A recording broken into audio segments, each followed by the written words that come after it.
एक लड़का राजेश जिसे शहर में नौकरी और एक खूबसूरत फ्लैट मिलता है, लेकिन उसे पता नहीं होता कि वो जिस मकान में आया है वहाँ एक चुड़ैल का साया है जो कि हर उस इंसान को मार देती थी जो उस मकान में रहने आता था। क्या फ्लैट है यार, अपनी कंपनी भी ठीक है बॉस, क्या फ्लैट दिया है, अब तो अपनी लाइफ सेट है भाई। कुछ दिन बीत जाते हैं, राजेश के साथ कुछ नहीं होता। एक दिन राजेश बाथरूम में नहा रहा होता है और चुड़ैल उसके पीछे आकर खड़ी हो जाती है। ठंडे ठंडे पानी से नहाना चाहिए, ओ ठंडे ठंडे पानी से नहाना चाहिए। गाना आए या ना आए, गाना चाहिए।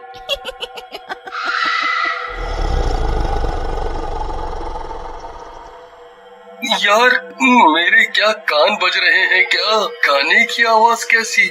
उसके बाद चुड़ैल वहाँ से गायब हो जाती है। उसी रात जब राजेश सो रहा होता है तभी चुड़ैल आती है और अदृश्य रूप में ही राजेश के पैर खींचकर उसे बेड से नीचे गिरा देती है। राजेश डर कर नींद से जाग जाता है, लेकिन अपनी पूरी हिम्मत बांधकर जोर से बोलता है, कौन है, कौन है, किसने मेरे पैर खींचे, सामने आओ, मैं कई दिनों से देख रहा हूँ तुमको। ये सुनते ही चुड़ैल राजेश के सामने आ जाती है। ये मैं हूँ राजेश, मेरा नाम निशा है और तुम्हारे साथ हुई इस फ्लैट में सारी समस्याओं की मैं ही जिम्मेदार हूँ। पर लेकिन चुड़ैल जी, मेरे साथ ही ऐसा क्यों, मैंने कौन सा आपका कुछ बिगाड़ा है, मैं तो एक शरीफ लड़का हूँ। शायद इसीलिए तुम अभी तक जिंदा भी हो।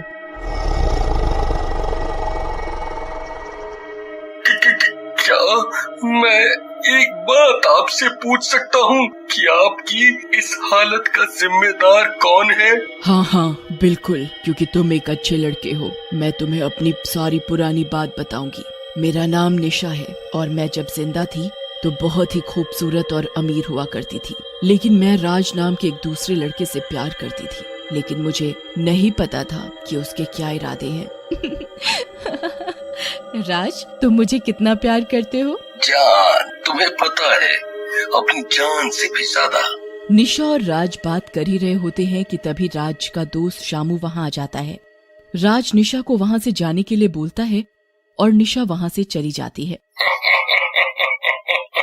हाँ भाई कंगले, ये कौन सी बहुत अमीर लग रही है देखने में तो ये लड़की।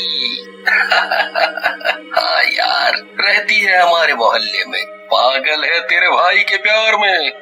तुझे तो पता है तेरे भाई को आता है बेवकूफ बनाना, बस थोड़ा पैसा बना लूं इससे, फिर छोड़ दूंगा इसे। यार जब तू इससे खेल रहा है तो थोड़ा मौका हमें भी दिला दे, मैं भी थोड़ा खेल लूं। वैसे भी इस गंदे चेहरे से कोई लड़की पटने वाली है नहीं। चल बेटे, कल तेरा भी उद्धार करवाता हूँ। उसके बाद राज और शामू वहाँ से चले जाते हैं और योजना के अनुसार राज निशा को एक फ्लैट में बुलाता है। वहाँ उसका दोस्त शामू पहले से ही मौजूद रहता है और एक दूसरे कमरे में छुपकर बैठा होता है। राज, तुमने मुझे यहाँ क्यों बुलाया, क्या हुआ? कुछ नहीं। राज और निशा बैठे होते हैं कि तभी वहाँ शामू आ जाता है। राज, ये यहाँ क्या कर रहा है? और तुम्हें पता है ना कि मुझे तुम्हारे गंदे दोस्त बिल्कुल नहीं पसंद। लेकिन तुम तो मुझे बहुत ज्यादा पसंद हो रानी। उसके बाद शामू निशा के साथ बुरा व्यवहार करता है। निशा राज को मदद के लिए बुलाती रहती है, लेकिन राज उसकी एक नहीं सुनता। राज, तुम प्यार के नाम पर कलंक हो। तुम और तुम्हारे दोस्त ने मेरे साथ गलत काम किया, लेकिन मैं चुप रहने वालों में से नहीं हूँ। मैं तुम सबको सजा दिलाऊंगी। मैं अभी पुलिस के पास जा रही हूँ। अरे अरे शामू, रोक यार इसे, ये तो पुलिस के पास जा रही है, ये तो हमें जेल करवा देगी। तू डरता बहुत है यार, कुछ नहीं होगा यार, रुक, मैं इसे बताता हूँ। ज्यादा झांसी की रानी बन रही है। इसके बाद शामू और राज निशा को फ्लैट से नीचे फेंक कर मार देते हैं। तो राजेश, ये थी मेरी सारी कहानी। अब तुम ही बताओ मैं कहाँ गलत हूँ।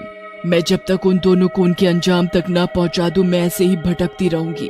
ओह, तुम्हारी कहानी सुनकर तो आंखों में आंसू आ गए, लेकिन मैं उन दुष्टों को उनके अंजाम तक पहुंचाने में तुम्हारी मदद जरूर करूंगा। लेकिन तुम्हें एक वादा करना होगा कि आगे से तुम किसी भी दूसरे मासूम को परेशान नहीं करोगी और जैसा मैं कहूँगा वैसा ही करोगी। मैं वादा करती हूँ, जैसा तुम कहोगे मैं वैसा ही करूँगी। उसके बाद चुड़ैल राजेश की योजना के अनुसार सुंदर लड़की का रूप बना लेती है और राजेश के साथ वापस अपने मोहल्ले में जाती है। उसे राज और शामू दिख जाते हैं। राज निशा की ओर देखता है। अरे वाह शामू, क्या सुंदर लड़की है यार। ये तो उस निशा से भी सुंदर और अमीर लगती है यार। लेकिन ये लंगूर इसके साथ कौन है? अबे होगा यार उसका पति या दोस्त, तुझे क्या? अगले दिन शामू अकेले खड़ा होता है। तभी वो सुंदर लड़की उसके पास जाती है। जी, मेरा नाम निशा है और मैं इस मोहल्ले में नई आई हूँ। निशा? क्यों, आप पहले से जानते हो क्या इस नाम वाली लड़की को? जी नहीं, वैसे आप काफी सुंदर हैं। आपको जब भी मेरी मदद की जरूरत हो मुझे बोल देना। थैंक्स, बस कुछ नहीं, आज हमने रात को डिनर रखा है, आप बस आ जाना और थोड़ी हेल्प भी करा देना। क्यों नहीं, जैसा आप चाहो। रात को शानू तैयार होकर निशा के घर पहुंच जाता है। निशा दरवाजा खोलती है। आओ शामू, अंदर आओ। अरे आप मेरा नाम कैसे जानते हो? नाम? मैं तो तुम्हारे बारे में सब कुछ जानता हूँ कि तुमने कैसे निशा को मारा था। क्या बकवास कर रहे हो? मैं घर जा रहा हूँ, नहीं करना डिनर विनर मुझे। लेकिन निशा तब तक अपने चुड़ैल वाले रूप में आ जाती है।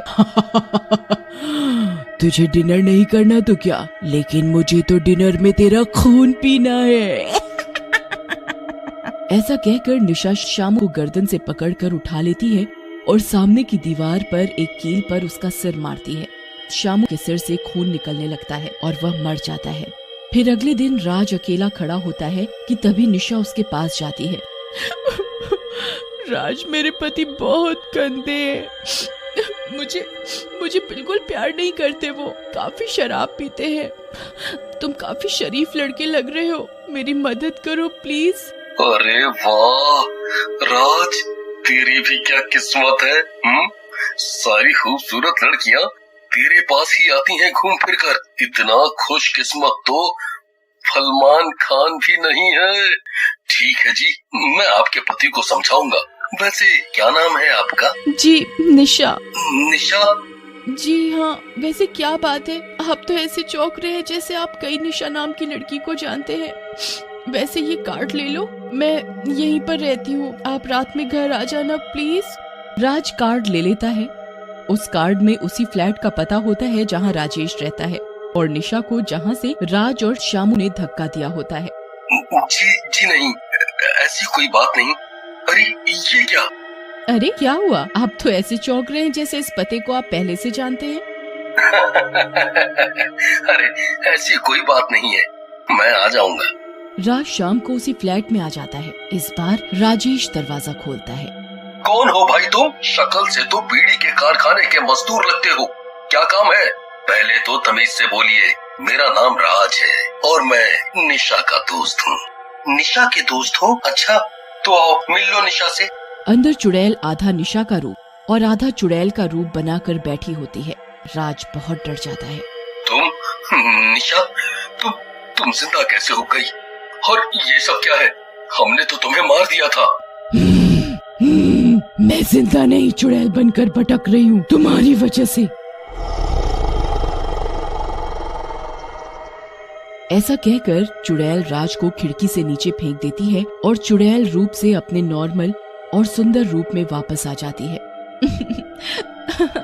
थैंक्स राजेश, आज तुम्हारी वजह से मेरा बदला पूरा हुआ। थैंक्स करने की कोई जरूरत नहीं है निशा, तुमने बहुत अच्छा काम किया जो इन दुष्टों को इनके अंजाम तक पहुंचा दिया।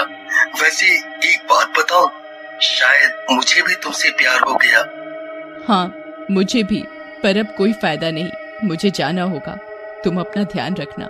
इसके बाद निशा हंसते हुए वहाँ से गायब हो जाती है।